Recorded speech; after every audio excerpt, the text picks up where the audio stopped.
SM একাডেমিতে third সেমিস্টারের সকল শিক্ষার্থীদের জানাই আন্তরিক শুভেচ্ছা এবং অভিনন্দন। তো আশা করি সকলেই ভালো আছো এবং মন দিয়ে পড়াশোনা করছো। তো আজকে আমরা আলোচনা করছি তোমাদের দুটো অলংকার নিয়ে আমরা আজকে আলোচনা করব। দুটো অলংকার, এক হচ্ছে শ্লেষ অলংকার আর দুই হচ্ছে তোমাদের বক্রোক্তি অলংকার। দুটোরই কিন্তু আমরা আজকে প্রশ্ন এবং উত্তর আলোচনা করে দেব। তার আগে তোমাদের কাছে রিকোয়েস্ট করছি, যারা আমাদের চ্যানেলটি প্রথম দেখছো তারা অবশ্যই একটি লাইক, একটি কমেন্ট, সাবস্ক্রাইব অবশ্যই করে দাও, অল নোটিফিকেশন অন করে দাও পরবর্তী ভিডিওর জন্য। এই দুটো প্রশ্ন কিন্তু তোমাদের মিনিমাম শব্দালঙ্কার 4টি আছে, এটা আমরা জানি। অনুপ্রাস, যমক, শ্লেষ, বক্রোক্তি। তার মধ্যে আমরা অনুপ্রাস অলঙ্কার কিন্তু আমরা আলোচনা করে দিয়েছি। উত্তর এবং প্রশ্ন আমরা আগের ভিডিওতে আলোচনা করে দিয়েছি। আজকে আলোচনা করছি আমরা উত্তর সমেত বক্রোক্তি অলঙ্কার এবং শ্লেষ অলঙ্কার।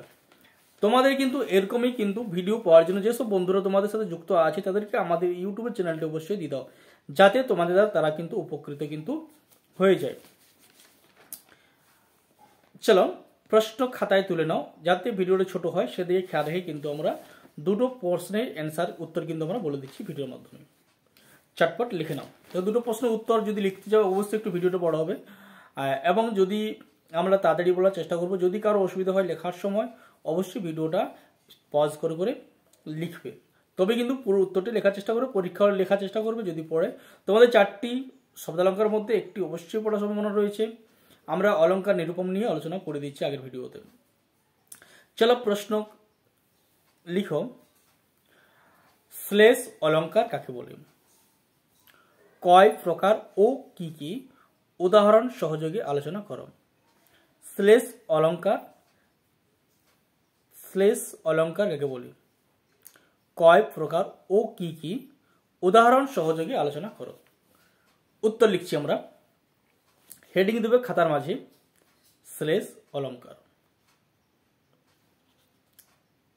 একটি শব্দ যদি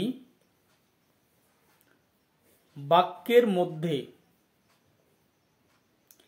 একবার মাত্র ব্যবহৃত হয়ে দুটি অর্থ প্রকাশ করে, তবে তাকে শ্লেষ অলঙ্কার বলে। কি বলছে? একটি শব্দ যদি বাক্যের মধ্যে একবার মাত্র ব্যবহৃত হয়ে দুটি পৃথক অর্থ প্রকাশ করে, তবে তাকে শ্লেষ অলঙ্কার বলে। অনুচ্ছেদ দাও। এবারে চলে যাচ্ছি আমরা উদাহরণ। দেখো, আনিয়াছে তোর স্বামী বাঁধি নিজ গুণে। আনিয়াছে তোর স্বামী বাঁধি নিজ গুণে। এবার শ্রেণী বিভাগ হেডিং দাও।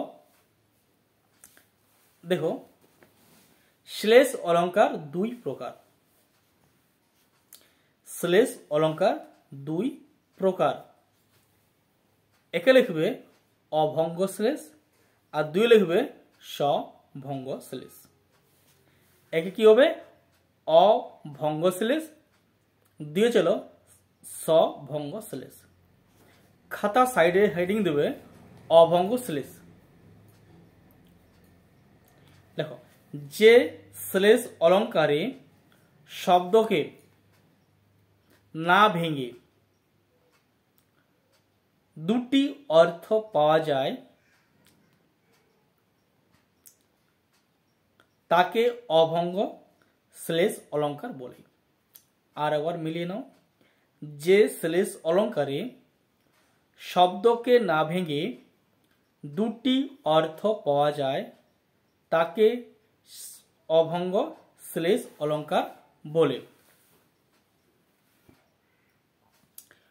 দেখো, আমরা উদাহরণ চলি একটা। উদাহরণ দাও। দেখো না কি হায় বেলা চলে যায়। সারা হয়ে এলো দিন। পরিচ্ছেদ দাও। পরের লাইন, বাজে পূরবীর ছন্দে রবির শেষ রাগিনীর বিন। দেখেন একবার, দেখো নাকি হায় বেলা চলে যায় সারা হয়ে এলো দিন, বাজে পূরবীর ছন্দে রবির শেষ রাগিনীর বিন। নিচে লেখো আলোচ্য কাব্যাংশটি অভঙ্গ শ্লেষ অলঙ্কার। এখানে পূরবী ও রবি শব্দ দুটি একবার মাত্র ব্যবহৃত হয়ে দুটি ভিন্ন ভিন্ন অর্থ প্রকাশ করছে। পূরবী শব্দের অর্থ কি?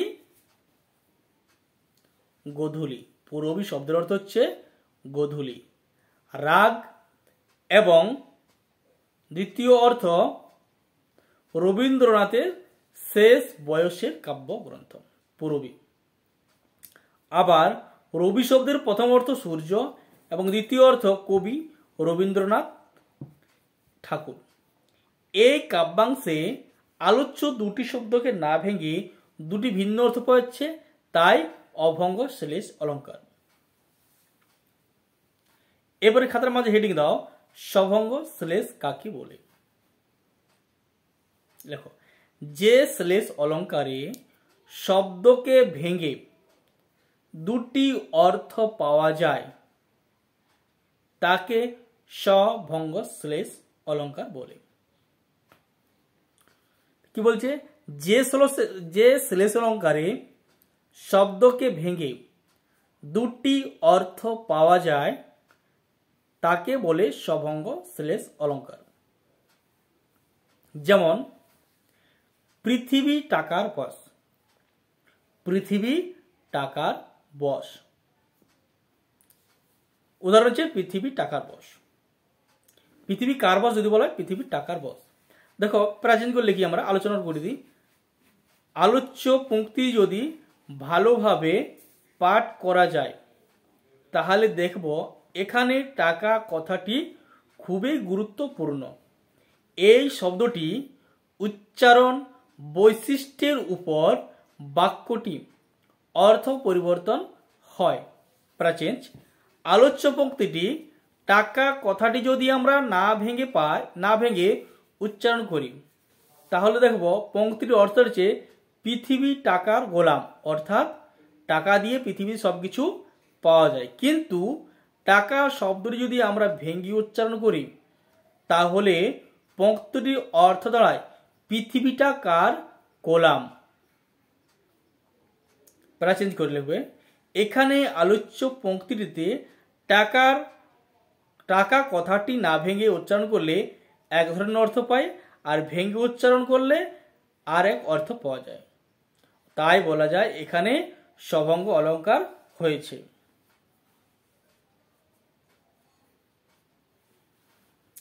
আমাদের সভঙ্গ আমাদের ব্রহ্মোক্তি শ্লেষ অলঙ্কার হয়ে গেল। শ্লেষ অলঙ্কার কাকে বলে, কয় প্রকার, কি উদাহরণ সহ আলোচনা করা আমরা কিন্তু উত্তরে কিন্তু তোমাদের মধ্যে আলোচনা করে দিলাম। এরপরে চলে এসেছি আমরা পরবর্তী প্রশ্ন, বক্রোক্তি অলঙ্কার কাকে বলে, কয় প্রকার ও কি কি আলোচনা করো। বক্রোক্তি অলঙ্কার কাকে বলে, কয় প্রকার ও কি কি আলোচনা করো। চলে যাচ্ছি, খাতাতে হেডিং দাও বক্রোক্তি অলঙ্কার। হেডিং দিয়ে দাও বক্রোক্তি অলঙ্কার। চলো, বক্রোক্তি শব্দের অর্থ হলো বাঁকা ভাবে কোনো কথা বলা। বাঁকা ভাবে কোনো কথা বলা। সহজ সরল ভাবে কোনো কথা না বলে যদি প্রশ্নের মাধ্যমে বা স্বর বিকৃতির মাধ্যমে সোজা কথাকে ঘুরিয়ে বা জটিল ভাবে বলা হয় তখন তাকে বলে বক্রোক্তি অলঙ্কার।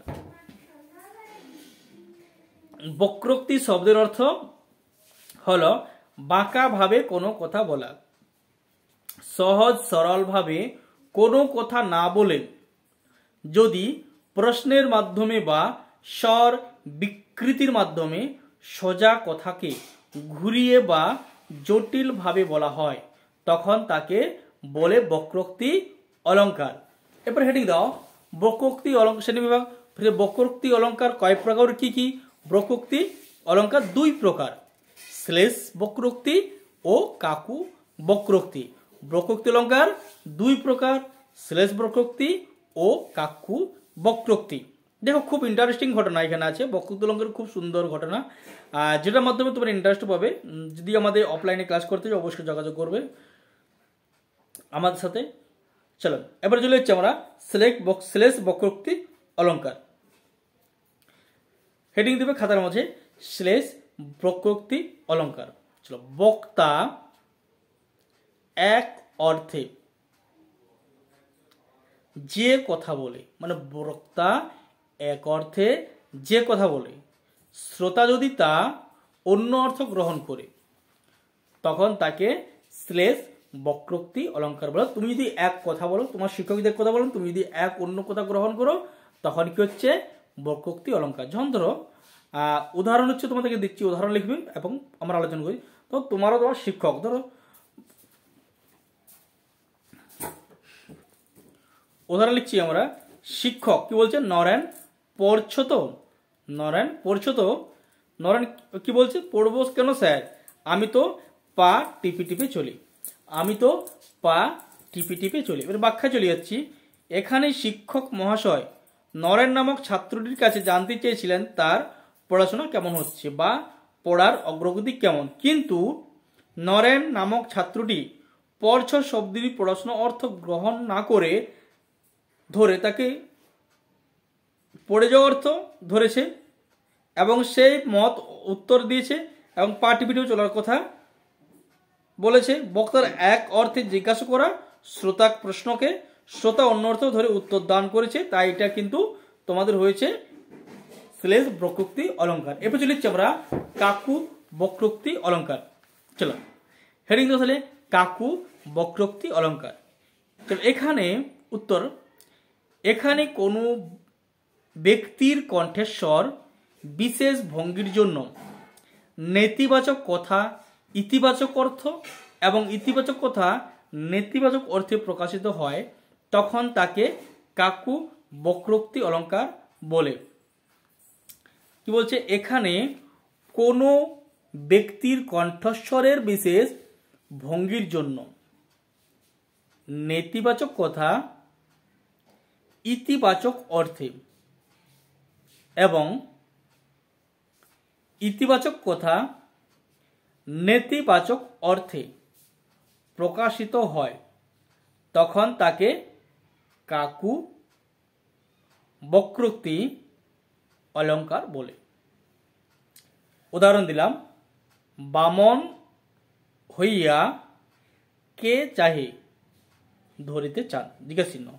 বামন হইয়া কে চাহে ধরিতে চাঁদ। নিচে লিখবে ফেলাছেন, এখানে কাকু বক্রোক্তি অলঙ্কার কণ্ঠস্বরের বিশেষ ভঙ্গির জন্য বক্তার ইতিবাচক কথা নেতিবাচক অর্থে এবং নেতিবাচক কথা ইতিবাচক অর্থে প্রকাশিত হয় তখন হয় কাকু বক্রোক্তি। অনুচ্ছেদ, এখানে নেতিবাচক অর্থ বামন হয়ে চাঁদ ধরতে চায় না, বামন হয়ে চাঁদ ধরিতে চায় না। তোমাদের কিন্তু এইটুকুনি প্রশ্ন। যদি একটু সহযোগিতা পাও অবশ্যই তোমরা লাইক কমেন্ট শেয়ার করে দেবে। আমাদের আগের প্রশ্ন কিন্তু অনুপ্রাস অলঙ্কার আলোচনা করা আছে। ভালো থাকো, সুস্থ থাকো, পরবর্তী ভিডিও তোমার সাথে দেখা হবে।